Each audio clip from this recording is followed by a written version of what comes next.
Le matin n'est pas seulement une heure. Le matin est un trône. Celui qui s'assoit sur le trône du matin dirige le reste. Quand tu te lèves tard, tu commences déjà en mode réaction. Tu cours après le temps. Tu subis les messages. Tu subis les urgences. Tu subis les émotions. Et tu appelles ça la vie. Non, c'est une absence de gouvernement. Te lever tôt, c'est déclarer « Ma destinée mérite la première force de ma journée ». Ensuite, tu pries.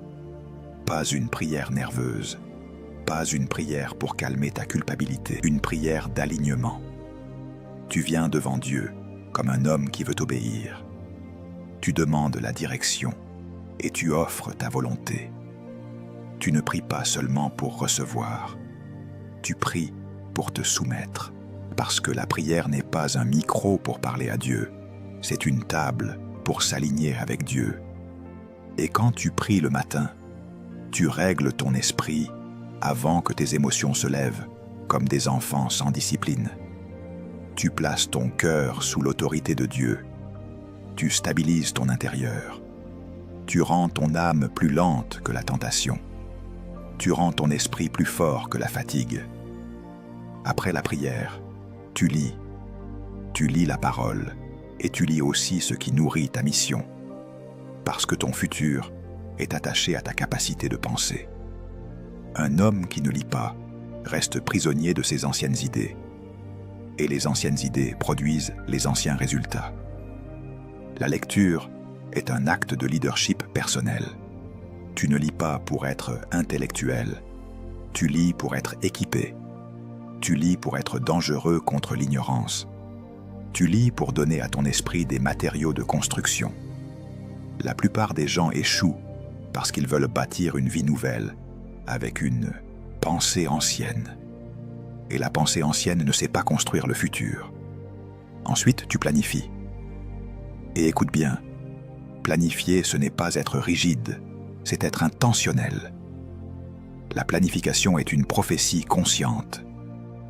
Quand tu planifies, tu dis à ton temps, tu ne vas plus me voler. Quand tu planifies, tu dis à ta mission, je te donne une place réelle, pas une place imaginaire. Tu n'as pas besoin d'un plan compliqué, tu as besoin d'un plan clair. Tu décides ce qui est non négociable. Tu décides les heures de prière, les heures de travail profond, les heures de lecture, les heures de repos. Et tu protèges ces heures comme on protège un trésor, parce que c'est un trésor. Après ça, tu élimines les distractions. Tu dois comprendre que la distraction n'est pas un petit problème. La distraction est une stratégie contre ton appel. Beaucoup d'hommes n'échouent pas parce qu'ils font des grandes erreurs. Ils échouent parce qu'ils font des petites pertes chaque jour. 1 minute ici, 1 minute là. Un scroll ici, une discussion inutile là, une curiosité là, une fuite là. Et à la fin, ils ont perdu l'essentiel. Donc tu dois décider. Certaines applications ne vont plus gouverner ton esprit. Certains contenus ne vont plus nourrir ton âme.